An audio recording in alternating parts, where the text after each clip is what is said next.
자, 오늘 말씀은 시편 109편 1절부터 15절까지 말씀입니다. 함께 읽습니다. 내가 찬양한 하나님이여, 잠잠하지 마옵소서. 그들이 악한 입과 거짓된 입을 열어 나를 치며 속이는 혀로 내게 말하며 또 미워하는 말로 나를 두르고 까닭없이 나를 공격하였음이니이다.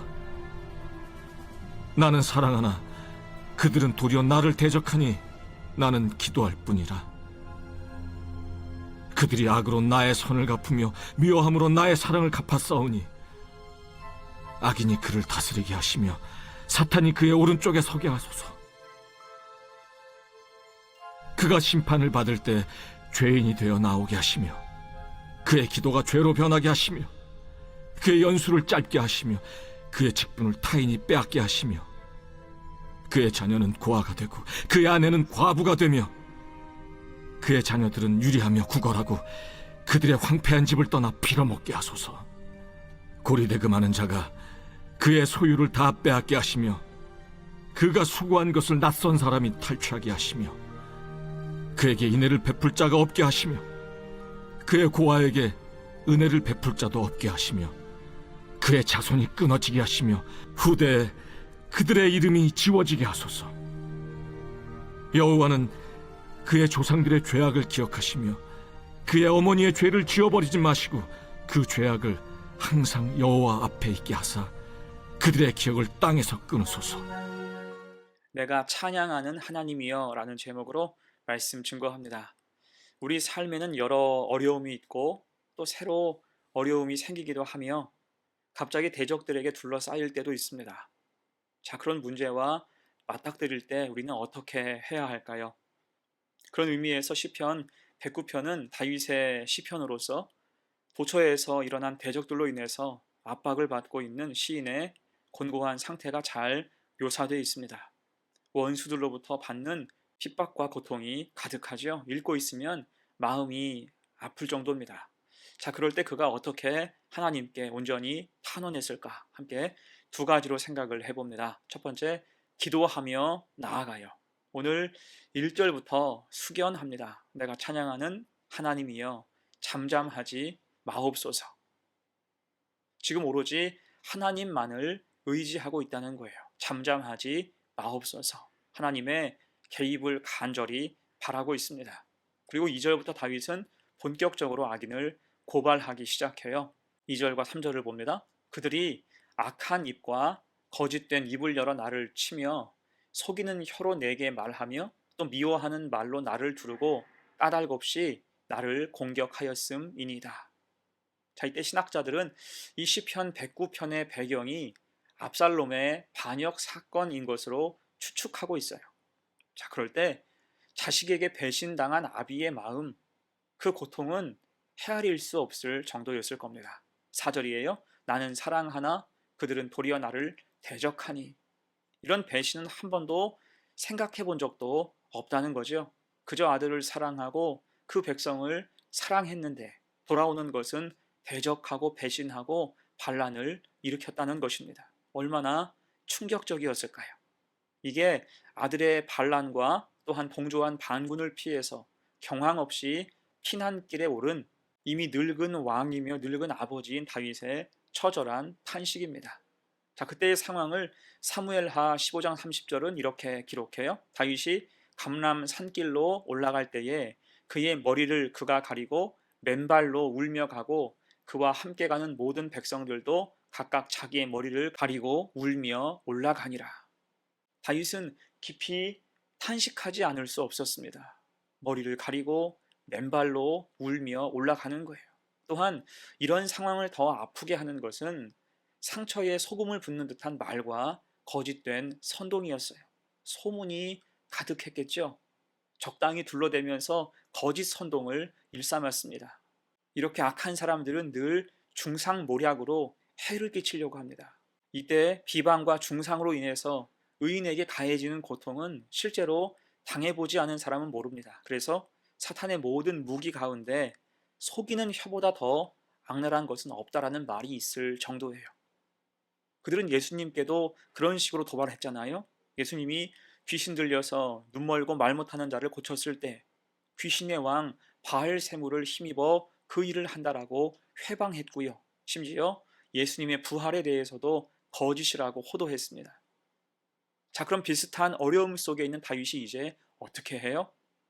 그는 세상적인 방법으로 대응하지 않았습니다. 대신 하나님께 맡기는 거예요. 자기 손으로 원수 갚는 일을 하지 않았다는 거지요. 로마서 12장 19절입니다. 내 사랑하는 자들아 너희가 친히 원수를 갚지 말고 하나님의 진노하심에 맡기라. 기록되었으되 원수 갚는 것이 내게 있으니 내가 갚으리라고 주께서 말씀하시니라. 아멘. 대신 하나님의 손에 맡겼습니다. 그 방법이 기도인 거죠. 모든 일을 하나님께 의탁하면서 오직 하나님의 은혜와 긍휼을 갈망한 것입니다. 오늘 4절이에요. 나는 사랑하나 그들은 도리어 나를 대적하니 나는 기도할 뿐이라. 아멘. 하나님만 의지하는 거예요. 그래서 여러분, 우리가 힘들고 어려울 때, 또한 억울하고 원통할 때 해야 할 일이 무엇입니까? 기도하는 거예요. 하나님께 맡기고 붙잡아야 한다는 거죠. 결국 하나님은 모든 것을 다 알고 계시기 때문입니다. 그러면 하나님이 반드시 일하시고 입을 여시는 순간이 온다는 거예요.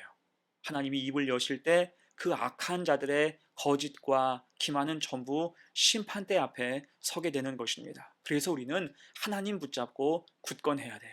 그렇게 하나님을 바라보고 아뢰며 하나님의 뜻을 기다리며 힘을 내어서 믿음 가지고 사는 복된 성도가 되시기를 간절히 축원합니다. 아멘. 두 번째예요. 다윗의 탄원. 두 번째, 악인에 대한 심판을 요청합니다. 오늘 본문은 장르상 굳이 구분한다면 저주시에 해당해요. 저주시, 저주시편이라고 하니까 조금 어감은 좋지 않습니다. 그도 그럴 것이 신약에서 예수님은 원수까지도 사랑하라 하셨는데 이렇게 악인에 대한 저주를 요청하는 것이 적절치 않아 보일 수 있기 때문이에요. 하지만 지금 다윗이 쓴 저주시의 성격은 탐욕이나 욕심, 인간적인 미움이나 질투가 결코 아닙니다. 이때 이 시편의 성격은 하나님의 공의와 정의겠지요. 그래서 장르상 시편의 저주시는 대부분 악인에 대한 일방적인 저주가 핵심이 아닙니다. 하나님의 의로우신 심판에 대한 간구가 핵심이에요. 하나님께서는 의로우시기 때문에 악을 그대로 놓아두실 수 없고 악한 자가 심판받는 것은 마땅하기 때문에 이런 간구를 한다는 것입니다. 그리고 이제 차곡차곡 하나님께 심판을 간구합니다. 이때 그 내용과 표현은 대단히 거칠고 직설적이에요. 그만큼 악이 창궐한 상황이었기 때문이에요. 한마디로 하나님의 인자하심, 헤세드가 없게 해달라고 청합니다. 철저한 단죄와 처벌, 하나님 심판하여 주옵소서라고 간구하고 있어요. 곧 이런 부당한 번영과 온갖 죄 속에 사는 사람들은 어떤 인애와 은혜를 받을 자격도 없다는 거죠. 굉장히 다윗은 솔직하고 적나라하게 하나님께 간구합니다. 여러분 어떻습니까? 오늘 말씀 후반부를 다 읽고 있으면 그 내용의 솔직함 때문에 당황스러워요. 빌어먹게 하소서, 그 자손이 끊어지게 하소서, 이름이 지워지게 하소서, 이런 식의 표현들이 여러 번 나옵니다. 하지만 이렇게 한 것은 그만큼 다윗이 내밀하게 기도했다는 뜻이에요. 하나님 들으시옵소서, 하나님 보시옵소서, 하나님 갚아주옵소서, 하나님 앞에서 숨김없이 다 드러내어 기도한 것입니다. 그리고 이 기도는 악인 자체에 대한 감정적 보복이 아니라 하나님의 의로우신 심판에 근거하고 있다는 거지요. 단순한 저주가 아니라 하나님의 공의로운 통치의 회복을 갈망하고 있는 것입니다. 자, 그리고 중요한 것은 이후 다윗 스스로가 이런 하나님의 공의로운 판단 앞에서 거기에 걸맞는 삶을 살려고 노력했다는 거예요. 곧 하나님이 갚아주실 때 이후 똑같이 보복하고 더 악랄하게 조사해서 위력을 행사하는 게 아니라 다윗이 했던 일은 오히려 품어주고 용납하고 용서해 주었습니다. 그렇게 나라를 수습해가는 과정을 성경을 통해서 확인해 볼 수가 있어요. 곧 하나님이 다 갚아주셨으니 내가 할 일은 이제 더 이상 없다라는 거예요. 복수의 일념으로 살지 않고 이제는 회복하기 위해서 애썼어요. 이것이 다윗이 갖고 있는 공의의 눈높이였지요. 그럴 때 저주가 저주로 끝나는 게 아니라 회복과 은혜로 이어져요. 그래서 우리도 하나님의 공의의 눈높이로 하나님의 공의가 임할 때 우리는 겸손히 사랑할 수 있는 성숙한 복된 성도 되시기를 간절히 축원합니다. 아멘. 이제 말씀을 마무리합니다. 오늘 다윗은 상처가 가득해요. 말할 수 없는 탄식이 그 속에 가득했습니다. 하지만 그 속에서 그의 선택은 하나님이었어요. 간절히 기도합니다. 하나님이 모든 것을 아신다고 생각하며 위로받고 힘을 냈어요. 또한 자신과 원수들의 처지가 역전되기를 소망했지요. 마치 어린아이처럼 자기 어려움을 토로하며 차마 입에 담기 힘든 탄원까지 하나님께 솔직하게 하며 의지하고 토로했어요. 오직 하나님을 의지하고 간구한 거예요. 이것은 지극히 내밀한 다윗의 고백이고 홀로 구한 간절한 기도였습니다.